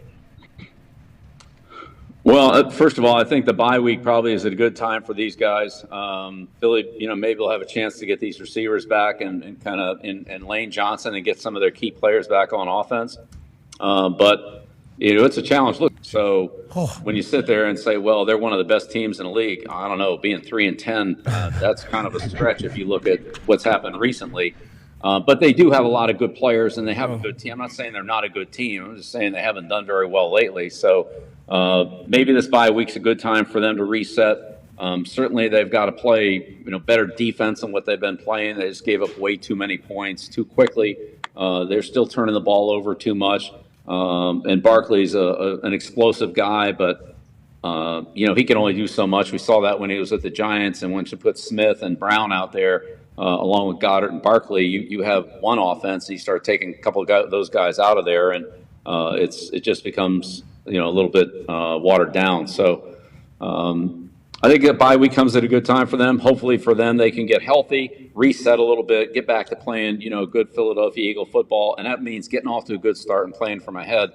Just trying to play catch up and throw the ball all over the lot, 45 times all is just not a good formula for any team, but I don't think that's really the way the Eagles want to play or should play. That's Kellen Moore football, though, Hey, historically. There you go. So he's laying it on Sirianni's lap, Baldy. I mean, he's telling you they're 3-10 in their last 13, and they got good players. Yeah, but that's right. I mean, Bill's not wrong, okay? But this is a different squad that collapsed last year. Like they didn't have Saquon, all right? And there's some things that they have now that they didn't have then, including that back that helped win the game against New Orleans. But I would say the one thing, and he's right, like the bye week, probably you get to get Devontae, Lane, AJ all back. You put your offense back together. He's right. You can't fall down 24-0. So quickly like they did halfway through the second quarter. Now you're like in catch-up mode. But I would say the one thing that he did stress, and it was an issue when they did collapse down the stretch, is defensively they're not a good football team. They're not. And so they're not taking the ball away, all right? They're not putting the offense. How do you take the ball away when you don't get pressure? Okay, well, I'm just saying, like the defensive line, there's no Hassan Reddick on this team. There's no Fletcher Cox. Brandon Graham is still the best pass rusher. And I don't know how much, Brandon can give you at this point. He's giving you what he's giving you. But, it's not the defense that Jonathan Gannon coached 2 years ago when they had 70 sacks. It's not even close. And so that's the concern right now is I think offensively they're still going to be a good football team. And, I think Jalen is going to be okay, although it's clear. Like I remember I was talking to somebody this week. Back in 2016, Jalen was a freshman at Alabama. I did an Alabama-Texas A&M game. And in that game, like Jalen ran a lot. He wasn't reading defenses. But nobody, there was, Myles Garrett was out there for Texas A&M. Nobody could catch him. And 2 years ago, when he ran for all those touchdowns and the Eagles were going to the Super Bowl, nobody could catch him. It's clear he doesn't have the same speed that he once had. And he's not outrunning people right now. He's still a good runner, but he's not – he can't turn the corner when he's going sideways right now on teams. And so he's not that guy. Lamar Jackson is still that guy. He can still turn the corner on anyone. I don't see Jalen doing that. And there was a time I said, I don't know how fast Jalen is, but he's faster than everybody else out there because he's just outrunning him. And you're not seeing that right now. No. And again, that goes back to if he can't win like that, you got to you got to become a down. We talked about before a downhill running team because that allows him to then have a clean pocket and go down the field. Like it's just how it worked. Even in 2022, if you look at his throws, the defenses were on its heels because they couldn't figure out how to stop all those RPOs and RPRs, which gave him clean pockets, windows to throw from. He was a completely different quarterback with that kind of time. Well, I think that in some real hardcore 7-step drop play action passes to get the ball down the field to AJ. He's a difference maker. He was a great deep ball thrower 2 years ago. Yeah. If you take those guys out of the lineup right now, there's nobody that he's going to trust. Like he trusts AJ, even the interception in the end zone against Green Bay and Brazil. Like he trusts AJ. Now he slipped, but he trusts him in those jump ball situations the way Geno Smith trusts DK Metcalf to go get those balls. And if you're not going to get it, nobody's going to get it. And that's a nice comfort zone if you're a quarterback. It might not always be the right throw or the high percentage throw, but you're going to get a lot of big plays out of it. It's going to help you, especially if you're down 14-0, 21-0 in the first, couple minutes of the game. But so look, I think the offense I think they're going to be okay. I just have real concerns right now about this defense. Do they have a team issue? Rex Ryan said they don't feel like a team, that they feel like all independent contractors. You got Slay going on, podcast with the Cowboys. You got Isaiah Rodgers, who was talking about the play where he pushed the gunner into the returner and said that was a good, savvy veteran play, as though he's not knowing the rules. Like, you got all these things going on. Is Rex Ryan right? Are they not a team right now? Well, I enjoy Rex's takes. He's the most entertaining guy on that pregame show by far. And I respect Rex from a lot of different standpoints. I think that is kind of like league wide right now. They're on a griddle right now, okay? And they're struggling. And it was an ugly loss in Tampa again. And so all the heat's on. like the only way to quiet the heat, I forget who calls it, but the only way to stop drinking the rat poison that's out there is to play better. So like the rat poison's there. If you want to drink it, and you want to listen to it, especially on a bye week, it's there. And they all hear this stuff. But this is a good time to get healthy, reset, like Bill said, and really they got a whole lot of time. We just turned the calendar in October. Like the season is just starting. So at some point, if they're going to be a good team and stop drinking the rat poison, cause you literally have to start stacking wins. And that's well, the schedule gets good for them, right? I mean, you come out with Cleveland, and Cleveland's a mess, and then you got the Giants, right? Like, so you should be 4-2. You have Cleveland at home, all right? That quarterback and that offense stinks. All right, their defense actually should be pretty good. Defensively, they're very talented, and if you're not on your game, Myles Garrett can ruin it. But their corners are very good. Schwartzy would love to come in here and show Jeffrey Lurie that he should have been the head coach, probably the way Schwartz thinks. And then you do get the Giants, but I mean the Giants whipped them. If you want to go back to last year, they whipped them the last game of the season. So yes, they have a chance to get healthy right away coming off the bye. Yeah. Baldy, can I just ask you on the defensive side? Like you heard Nick Sirianni at a conference, they asked him what the game plan was defensively, and he says tackle well and get after the quarterback. And then they asked Jalen Carter. He says that they always expect teams to run against them. And when Tampa didn't, who was a terribly running team, when Tampa didn't, they were shocked. It was a shocker. Is this like a scheme and preparation issue on defense, a talent issue, both? Well, it's a pretty good disconnect there. I tend to listen to what Jalen said. They're not a good running team. And they have not been. They've been a little bit better with Graham Barton at center right now. But they still struggle. Bucky Irving is probably their best runner. But when you have the firepower that with Mike Evans and Godwin and Palmer and this Jalen McMillan, why wouldn't you throw it? And Baker's being well protected. You should come out and throw it. That's what they did against Detroit to beat them. They just didn't connect very good. Denver, as everybody's finding out now, is a legit big-time defense. And they struggled against them because they do everything well. So, but, you give Baker time. I mean, Baker's been doing that since he went to high school in Austin, Texas, setting all kinds of records. Yeah, I'm with you. Brother, great stuff as always. Boy, the Lions, by the way. Ooh, they look good last night. If they could just get Arnold not to grab, they're going to be really good. I'll tell you what, I just broke it down. The matchup last night of Carlton Davis against I love Carlton Davis. I love him. He's a dog. He's talking about a dog. Carlton Davis is a dog, man. I love that kid. And literally he covered him every single play. Yes. That was a great matchup. And Detroit won the game in large part because of his play. Yeah, it was awesome. Baldy, love you, buddy. Bye, buddy. Yep. See you. Talk to you soon. Talk to you this week, cuz. That's right. The great Baldy. This portion of the program brought to you by TrueMark Financial Credit Union. TrueMark.com/PHLY. Find out the credit union difference. All right. Baldy not as sky is falling. Mm-hmm. No, he's not. Whereas some of the other pundits, now again, that's the whole thing. Like they're going to zoom in and just give you carnage. And I said earlier, like I think they have a 4-2 in them. Now, here's the problem. I don't believe that they're a real contender. Like I don't think they can go into Detroit as of now, unless Jalen, the offense gets on a real run and win. But like Baldy said, we're just turning the calendar to October. I agree. That's a quarter of the season almost. So I mean, that seems like we're in it. But you got to get healthy after the bye, right? Like so. Again, no AJ Brown, no Devontae's legitimate. Lane legitimate. Mm-hmm. And again, I don't believe as of the defense.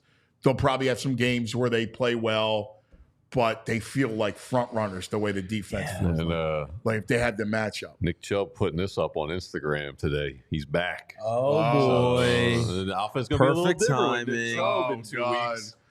His practice window opens today. Can he throw the ball too? Put on PJ? Instagram stories. I'd rather have him throw it than Right? Watson throw Yeah, it. right.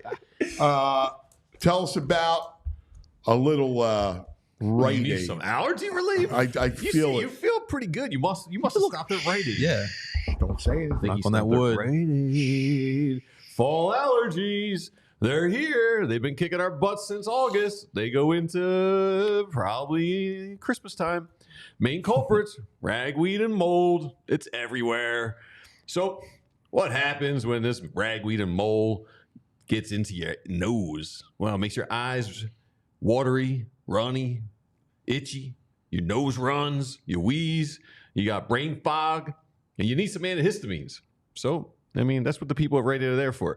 So first of all, sign up for some Rite Aid reward emails at riteaid.com/rewards to get email alerts about pollen or ragweed or mold levels in your area. And then go over and get some over-the-counter options. Try a nasal rinse to flush out your nasal passages. Try those antihistamines like Claritin, Zyrtec. And you can use the nasal sprays if they're your Johns. They got Flonase and Nasacort over there. And they got all this stuff in Rite Aid's name brand, and they work just as well. Save you a little money.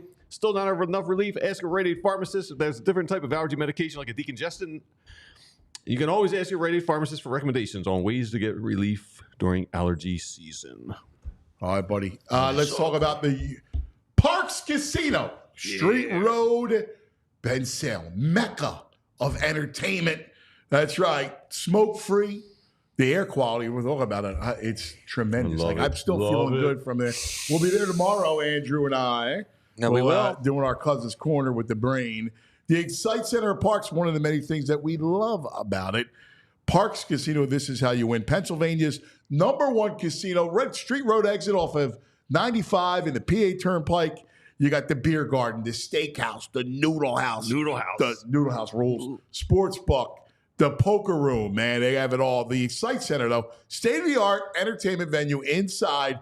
Great place for concerts, for comedy acts. How about the weekend that's coming up? You got October 4th, the Juicy Scoop podcast with Heather McDonald from Bravo and Chelsea Lately.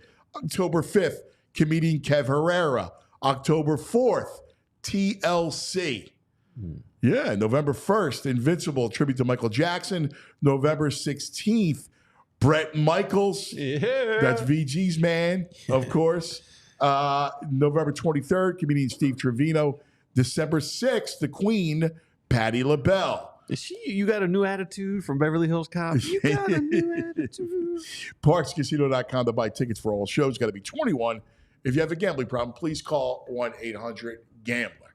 This portion of the program brought to you by Rite Aid. He told you all your favorite goods, everything you need, scripts, flu shots, Rite Aid. They got those Gator lights, like a Pedialyte and Gatorade mashed together for excellent hydration if you have a couple brews during an Eagles game. What a duo. Hey, one of the people, do we got him, Andrew? One of the people that I love, who is so insightful. Mm-hmm. When you listen to Jason Avant break down, he's just elite. Good. Like he just gives you incredible stuff. So I had to ask him, I'm like, dude, I got to see what you're seeing as we enter the bye. So let's welcome him to the program. Jason Avant. Oh, he's all Michigan now. What's up, gents? Big win last week by the Wolverines. You'll see him on the sidelines during Michigan games. Nice. What's up, baby?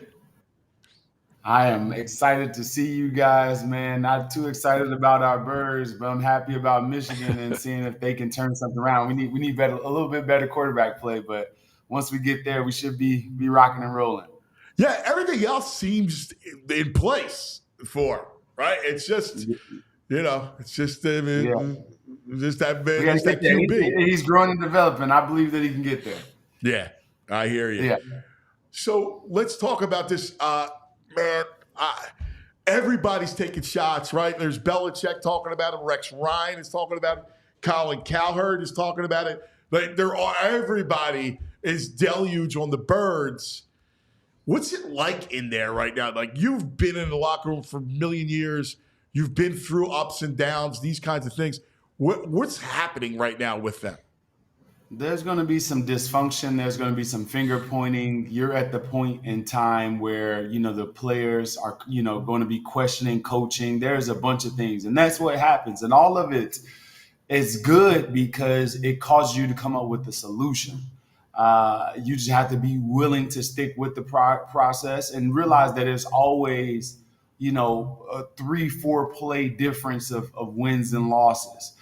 Just think about this last game with Jalen. They're headed down to make it a 1-score game, and there's a fumble. That changes the complexion of the game. The first play of the game where he had Barkley wide open behind the defense ended up saying himself after the game in the press conference that he threw the ball away. Like you realize as a player that there's, only a few plays that decides wins and losses. And if you guys can focus on that rather than the negative words of, the correspondents and the people that are talking about the game, if you can focus on what you got to do and realize that the margin of victory is close, you guys can right the ship. But if not, it'll tear you apart. Well, let's go start offense and what you're seeing from their offense. Now, obviously, no Lane, no AJ, no Devontae. So, right off the bat, you're stripping the two best playmakers and then your all-world right tackle. So that starts it. That definitely. Go ahead. Inside it, like what do you like? What Jalen, the clock. Brady said it 10 times on the broadcast that his clock in the pocket has to get better. So I'm going to answer this in a couple different ways, because here's the thing: you can have guys out. You have your AJ, your Devontae, your Lane out. Andy Dalton wins a game with lesser talent. I seen Joe Flacco go and take a team to a victory the other day. I've seen Brock Purdy didn't get a win, but still threw for 300 yards and have Juwan Jennings go for 200 yards or so, or just almost 200 yards, right? So there's NFL talent out there. And just because they're not A.J. Brown, Devontae Smith doesn't mean that Jahan Dotson didn't have a 900-yard season, can't get open now, right? That doesn't mean that Paris Campbell is not one of the fastest players in the league, and also John Ross, one of the fastest players in the league. You can use their speed in so many different ways. So there's ways to generate offense. You still got Dallas Goedert. You still got Saquon. When will Jalen Hurts be the difference maker? You paid him a lot of money. Yeah. And now it's time for him to elevate people, and we have yet to see him do that. We've seen him do it in the Super Bowl that one time, but it seems like now, a couple years later, we are hungering and we're thirsting to see that Jalen Hurts, and we haven't seen that. We've seen a turnover machine. That's what we've seen. And that's just the truth. And everyone's been biting their tongue and holding back. The truth of the matter is that our quarterback, who we paid a lot of money, has not elevated anyone since that Super Bowl victory.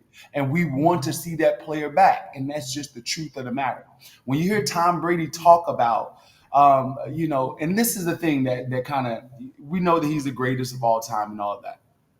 But Tom, in this new role, he studies film, but he's going to study the first 3-4 games, last 4 games for that team. He's not going to go back and study 12, 20 games. So when you hear Tom Brady talk about 12, 20 games prior, he is privy to information that we don't know about. Because of his relationship with the Buccaneers, he can go in and talk to Todd Bowles and say, Todd, what do you think about Jalen Hurts? So when he says that Jalen Hurts can be confused with the blitz and he doesn't know what he's looking at, I think that he's hearing that right from Todd Bowles and right from the Bucs organization, because I have friends that are in the media that still call me today about information on the Philadelphia Eagles. So you don't think that Tom Brady's getting that information right from the mouth of the defensive coordinator? He is, and that's the and here's the thing.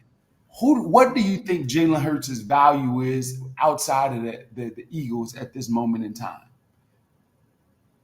You're speaking the truth. You're speaking the truth. I'm not coming at anybody. No, I'm just saying the truth. You're analyzing what you see. And look, Todd Bowles makes your point when he blitzes Jalen on a 3rd and 27. He blitzed on a 3rd and 27. That makes your point right there. And that's the truth of the matter. And that's just the truth. So when I look at this, I have to say that, man, our quarterback has to elevate his game.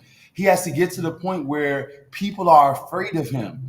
And the truth of the matter is nobody's afraid of him anymore. They figured out that they can blitz him and that they can confuse him. And if he can't throw the ball outside the numbers to A.J. Brown and Devontae Smith, where it's one-on-one reads and you make him read the defense over the middle and elevate other people, you can cause problems for him. And that's just the truth. And that's the crux of what's happening. We can say it's Nick Sirianni. We can say it's Brian Johnson. We can say it's all of these people. Well, Kellen Moore has had successful offenses. Now, all of a sudden, the offense is not successful. No, there's one common denominator, and that's Jalen Hurts, and he has to elevate his game. Yeah, how do you get that out of him? I mean, and the other alarming thing is we've seen quarterbacks regress. I mean, we watched Wentz just regress to the point where he was unplayable. How do you guard against that? It's a confidence thing. This game is a confidence thing, and you saw, with Bryce Young, all of a sudden he can't throw the ball anymore. Right. It's a confidence thing, and you begin to lose confidence after a while. And I just hope that's not the case with him. I think that he needs a supporting cast. And here's the thing: you went out to get Saquon Barkley. One thing that can help Jalen Hurts out is take the responsibility of the wins off of him and put it onto other players. And I think that you have to make this offense a Saquon-focused offense, one, and then you find out ways to throw the ball outside the numbers when AJ and Devontae's back. But just try to limit the amount of throws, that the amount of chances that Jalen Hurts has when it comes to affecting the football game, because right now he's not in the mental space and he isn't, been able to carry this team offensively. He just hasn't. So let's divvy it out to someone else. I think you're spot on. They both talked about, both he and Sirianni, Hurts and Sirianni, talked about identity. I've been talking about it for a couple of weeks. Like, you know what they are. With that line and with Saquon, they're a downhill running team. What made him so dangerous with his arm in 22, and you know this better than anybody, those RPOs and RPRs, defenses could not figure it out. So what happened, when he would throw, he had time, right? He had throwing windows. He had defenses off balance, right? So they looked unstoppable. But the minute they figured out the RPO game, his pass game now, suddenly you're able to blitz him. And now you got to go back to a run-first offense and let that open up the pass. Let him get some space, some good feel, easy throws down the – that could help shake him out of it.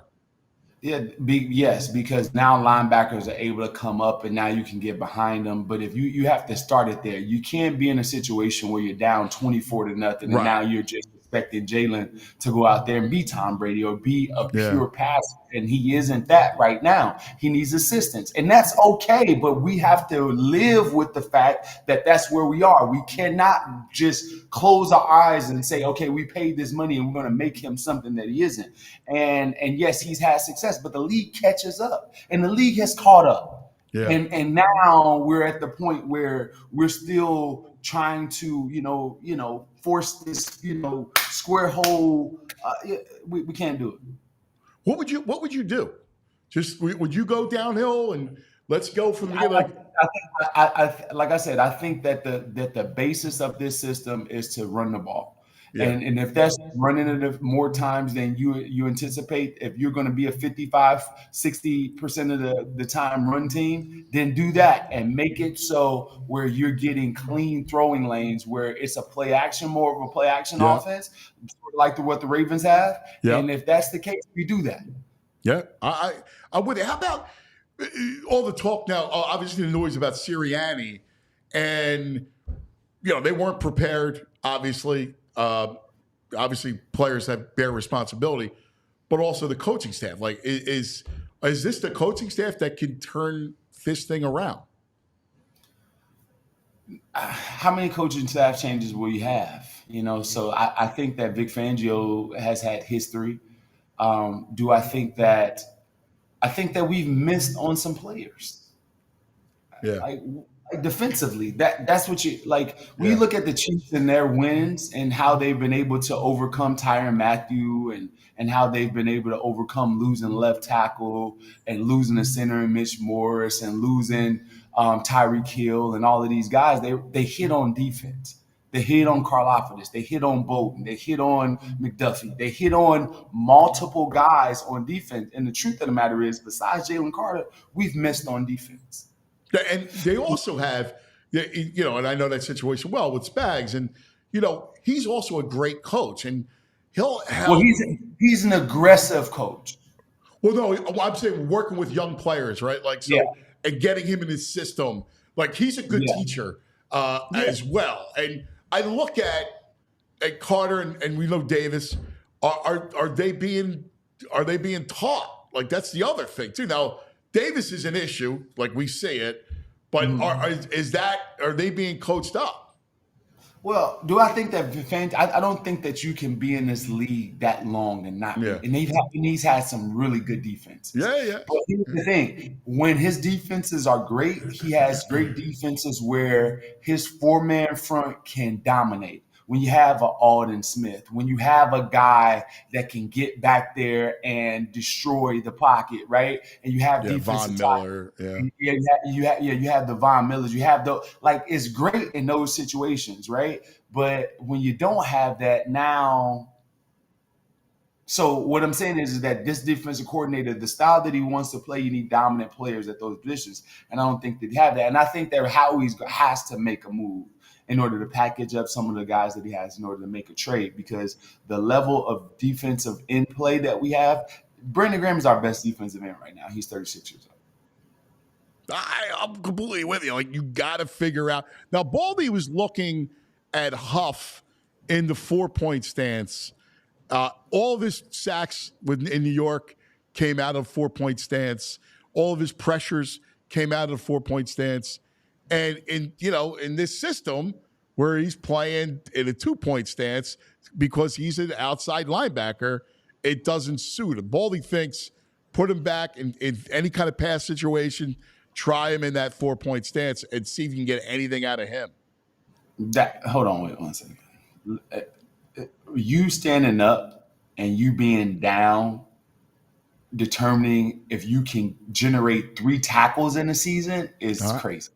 So I hear what Baldy's saying, but the truth is that you have to be able, if you are able to rush the passers down or up, if you can play, you can play. And that's can the defensive coordinator devise schemes where you can put a guy inside and put a man in action and stunt? And if that works, okay. But what I'm saying is I know. No production. No production. I know. I hear you. Again, we're grasping right now because that front. Look, I love Mitchell. I think Kenyon Mitchell is a player. Like, he's going to be really, really good. I think there was a couple breakdowns in secondary. I get it, but it's the front that kills them. Without anything, like, you can't win defensively with that front playing the way it is. Well, so they're playing that way, and he doesn't have help. So here's the dilemma that the team has. Another dilemma outside of the front. Outside of the front is that you have Nakobe Dean, which is an undersized player that doesn't win one-on-one blocks that great. And then now you put your nickel corner, which is Avante Maddox, who hadn't been tackling great, right? So now you have CJ who can take on tackles, right, if it's right there in front of him, but he's not a space tackler either, right? So you got all of these guys that are not great at what matters the most. If the ball does get out, they're not defending blocks and want to take that on. So you have your best 3 corners, which is Quinyon Mitchell, Isaiah Rodgers, and Slay, but none of those 3 guys tackle well. So now you have this nickel position where you have to put CJ down there. And now when he's in the nickel position, you can put a 3rd receiver over. Now he's covering the 3rd receiver. And so you see Olave and you see Mike Evans go and beat him because that's supposed to be a nickel player, but they can't trust a nickel player to tackle. So it's like you're screwed every way you devise this defense because you don't have enough. Yeah. And it's just, there's a lot going on. And here's the thing. If you're going to be a bad tackling team, at least you can be a high effort team. And now these guys don't run to the ball. So if you look at the backside of most of the defense, they jog to the ball. And that really is the defensive coordinator. That's the defense coordinator. He has to chew ass until you get to the point where all of your guys are running the ball. And I don't know how Vic Fangio is as a coach, but he can't be Bernie Sanders. You have to be a dog-ass defensive coordinator that's barking out dudes. Every one of the defense coordinators I know that have been good have demanded the most. There has been the most demanding coach because you got to get guys to run the ball even when it seems like there's no reward to it. Hey, Jason, can I ask you, because you've been on the offensive side of the ball, you've been in locker rooms. We know that there's been issues with Jalen and Nick's relationship not being great. And he was just this week, Jalen was asked about his relationship with Nick. And he just said, we have our moments. Can a relationship be that bad between a head coach and the quarterback that would impede his progress or have any part of this regression we're seeing from Jalen? I don't know how to take the response from Jalen.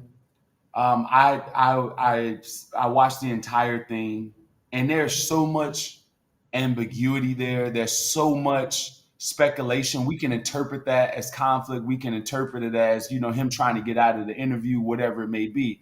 But what I will say is that when you have opportunities to praise your coach, you have opportunities to make it a smooth, put on a united front. Jalen doesn't do that. And that was a perfect opportunity to say, you know what, me and Nick are going to sit down and we're going to discuss how I can get better. He's the head coach. I respect his leadership, what have you. Just to say moments, it just puts us in a situation where we have to answer this question, right? So do I think their relationship is the best? No. Do I think that there could be something that causes – here's the thing. One thing I know about the NFL, if you get in a situation where your coach or your player has disdain for one another, they recruit members automatically. So there's going to be the offensive line that's going to pick a side. There's going to be the receivers that pick a side. There's going to be a defense that pick a side. And then there creates this bigger fractions and bigger divisions within the team. So those guys have to be united. And to me, it doesn't seem like they are, which automatically causes division. And that's what's going to happen because there's going to be people that love Jalen Hurts. A.J. Brown's his best friend. So you don't think A.J. Brown's going to choose the side of Jalen Hurts? That happens. And by choosing the side of Jalen Hurts, you're not going to choose the side of Nick Sirianni. So they have to do a better job of communicating and putting up their united front because they have to work together. We know that the Eagles don't usually fire coaches right in the middle of the season. So they have a season left together at least. So put on a united front to keep the media out of your business and keep the team cohesive. Hey, Jace, are there any parallels? Like we saw Wentz and Doug not speak toward the end of that thing. And we saw a dramatic regression with Wentz as a quarterback. And then we found out from Doug that he wasn't talking to Wentz, that they didn't have their meetings, and now it feels eerily similar. You and I, cuz, know about a man's pride. Look at Hassan Reddick's situation right now. That has nothing to do with football. Yeah. That's a pissing contest if I've ever seen one, right? Yeah. That's what it is. And you don't want it to get to a man's pride. You don't want to get to that level because when it becomes the focus is not on beating the opponent. The focus is about one-upping the person that's on my team. Yeah. No, and can it get to is it there? We don't have that information, but is it similar? It is. It's very, very similar. And if you don't like the person that's in charge of you, there's this disdain. It's in every organization. Yeah. If the general manager thinks that the owner is an idiot, there's going to be dysfunction. Yeah. I got to tell you, you are incredible. Jace, I think you're an amazing analyst. I mean, honestly, you need to be at network level. I appreciate you really that. You're incredible. The way you see the game, the way how you know the game. It's not because you're a friend of mine. I just have to say this. I mean, you are an elite analyst. No, I appreciate that. I appreciate it. You know what, cuz, and I appreciate it. Here's the thing that about now, and I'll say this. I know my time is almost up.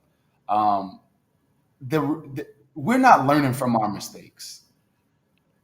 We're seeing things that happen 2 weeks in a row. We see Jalen get sacked the same way 2 weeks in a row. Yeah.